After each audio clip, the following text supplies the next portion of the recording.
proche de ce que Dieu veut accomplir. Et l'ennemi veut te faire manquer ça. Il va venir te chercher, te solliciter que tu fasses cette stupidité ou cette erreur. Et là, tu passes à côté et là, il faut attendre encore l'autre cycle, l'autre vague. Et ça devient un recommencement éternel ou perpétuel. Mais si tu sais garder ton calme dans ce moment-là et que tu gardes le focus sur la bonne chose, tu vas récolter à chaque vague, à chaque moment. Et il faut éviter de se remettre en arrière par ces ruses de l'ennemi. Des fois, c'est très tentant. Tu es là, tu as vraiment la clé. Ah, ok.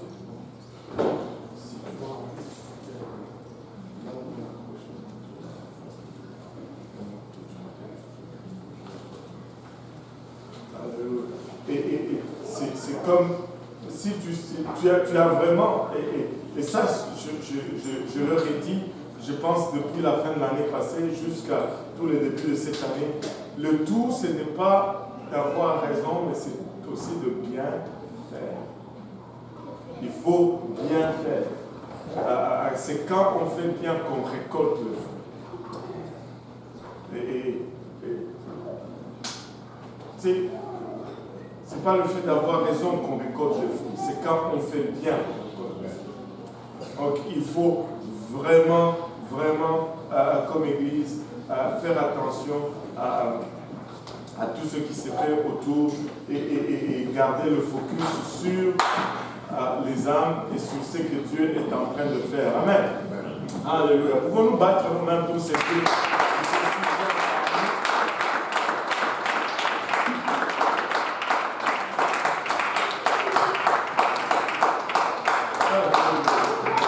Gloire au nom de Jésus. Le Seigneur est bon. Alléluia. Et on va reprendre là où on l'avait laissé.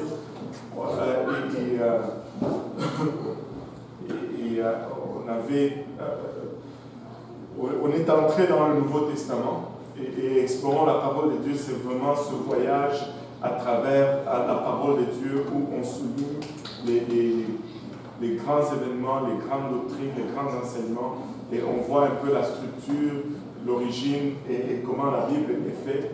Et ça nous permet par la suite de naviguer proprement dans la parole de Dieu. Nous avons commencé, ça fait quelques années, et là nous avons fait quelques tours. Aujourd'hui, nous sommes encore arrivés, nous avons fini l'Ancien Testament il y a 3 semaines, et là nous sommes dans le Nouveau Testament. Nous avions commencé avec les 400 ans de silence. Nous avons vu la structure un peu du Nouveau Testament. Nous avons vu la nécessité de regarder à qui est adressé le livre pour comprendre le contenu. Nous avons vu ces choses et comment nous pouvons sortir nous pouvons éviter certaines fausses doctrines suite juste à une mauvaise interprétation par le fait qu'on n'a pas identifié à qui était écrite la lettre ou le livre. Maintenant, nous avons vu Jean-Baptiste, comment il était le précurseur du Seigneur Jésus-Christ. Il est venu, né d'une façon miraculeuse. Élisabeth, sa mère, était déjà avancée en âge, bien que son mari était déjà vieux. Elle était seulement avancée en âge et elle est tombée enceinte. Et Marie, par la suite, nous avons parlé de Marie un peu le lundi passé, de son importance, de sa place, et quel modèle elle était pour les jeunes filles et les jeunes femmes. Marie, c'est l'exemple par excellence. Marie, c'est la femme qui a eu le plus de faveur de la part de Dieu, plus que toute autre femme, moi je pense, dans l'histoire de l'humanité, au point où elle a été trouvée digne qu'elle porte son Créateur dans le ventre. Et c'est ça vraiment le paradoxe de Marie. Il y a une chanson qui a été faite qui est vraiment une très belle chanson, comme on le faisait dans l'ancien temps. Et elle dit, Marie, et comment, si elle savait que celui qu'elle portait, au fait, c'était son Créateur même. C'est d'une beauté extraordinaire. Mais finalement, regardons un peu, Jean-Baptiste a été appelé le précurseur du Christ. Il est venu pour préparer le chemin de l'arrivée de Jésus-Christ. Et on a vu comment Ésaïe a prophétisé sur Jean-Baptiste. Il est la voix de celui qui crie dans le désert. Et nous avons un peu vu comment nous pouvons voir aussi cette partie-là de la parole de Dieu pour confirmer l'unicité ou la divinité de Jésus-Christ. Et nous avons vu que Jean était celui qui venait préparer le chemin de Jéhovah. Et finalement, Jéhovah est venu. Jéhovah, c'est Jésus qui est venu. Amen. Et là, nous allons avancer un peu. Nous allons regarder la naissance du Seigneur Jésus-Christ lui-même. Et très, très important. Moi, la chose qui m'a toujours fasciné dans le Seigneur Jésus-Christ ou sa naissance, c'est l'humilité qui accompagne sa venue sur cette terre. Vous savez, si on nous donnait à tous ici un choix quant à la famille dans laquelle nous allons naître, allons-nous choisir la famille dans laquelle nous sommes nés? Ne me répondez pas, parce que je ne veux pas compromettre et créer des problèmes familiaux ici. Là. et si on avait choisi, si on nous donnait l'opportunité de choisir, après la famille, on va dire le pays où on devait naître, est-ce que vous auriez choisi le pays où vous êtes né? Je pense que 99% n'auraient pas choisi le pays où ils sont nés parce que la preuve, nous sommes ici. Nous avons laissé tomber le pays dans lequel nous sommes nés. Amen. Dès qu'on a eu le choix, on s'est sauvé. Vive le Canada. Alléluia. Je ne sais pas pour vous, mais moi j'aime le Canada. et j'aime le Québec. J'étais à la frontière aujourd'hui, c'est pourquoi je suis un peu en retard. Mais vous savez, vive le Canada. On est bien ici. Il ne faut pas se plaindre. On est vraiment bien ici. L'hiver, bon, je sais que c'est dur, mais ça passe. Bientôt, ça va passer, l'été va venir. Et on va se ressourcer. Et quand l'été vient, ressourcez-vous assez pour passer l'autre hiver. Alléluia. Tu sais, si on nous avait donné le choix de choisir la famille, le pays dans lequel nous sommes nés, ou le nom de famille que nous portons, aurions-nous fait vraiment le choix que nous avons maintenant? Je ne sais pas, ça je laisse pour vous à débattre. Mais est-il que le Seigneur avait le choix de choisir la famille dans laquelle il allait naître, les lieux de sa naissance, le rang social de sa naissance, mais son choix est même l'expression de l'humilité. Il pouvait naître dans les palais les plus somptueux de l'époque. Il est né même pas à la maternité.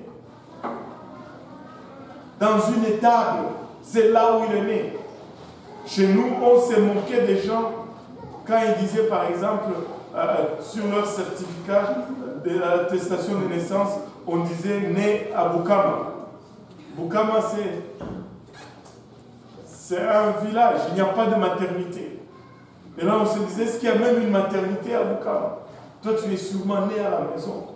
Tu n'es pas né à la maternité. On s'est moqué des gens comme ça. Est-ce que tu es né à la maternité?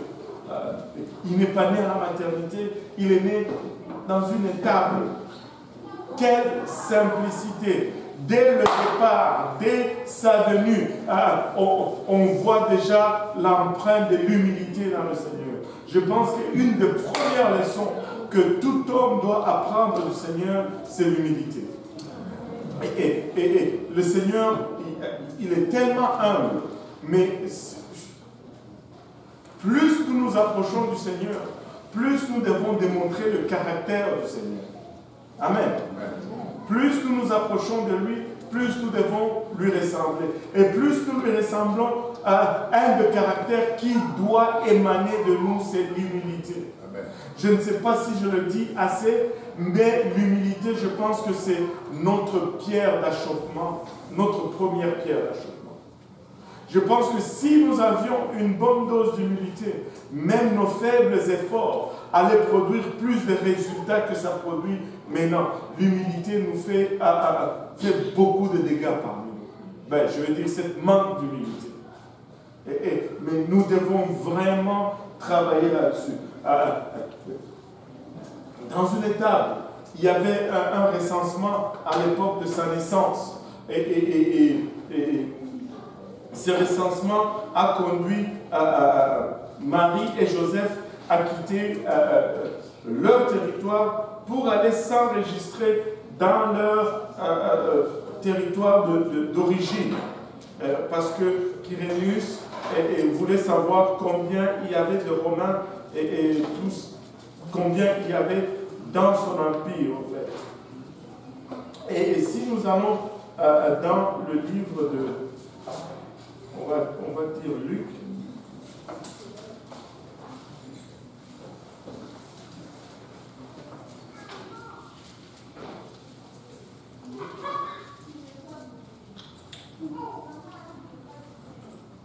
À partir du chapitre 2, on va lire à partir du premier verset.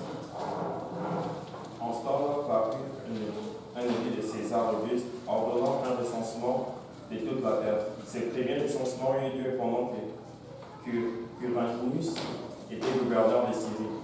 Tout allait se faire inscrire chacun dans sa ville. Joseph aussi monta de la Galilée, de la ville de Nazareth, pour se rendre à Judée, dans la ville de David, appelée Bethléem, parce qu'il était de la maison de la famille de David, afin de se faire inscrire avec Marie, sa fiancée, qui était enceinte. Pendant qu'ils étaient là, le temps où Marie devait accoucher arriva et elle enfanta son fils premier. Elle l'amamenta et le coucha dans une crèche parce qu'il n'y avait pas de place pour eux dans le territoire. Waouh! Regardez! Waouh! Vous savez, il y a de ces choses que quand tu lis, c'est comme s'il y a une lumière qui s'allume. Je ne me rappelle pas, je pense que j'ai eu une discussion de ça là-dessus.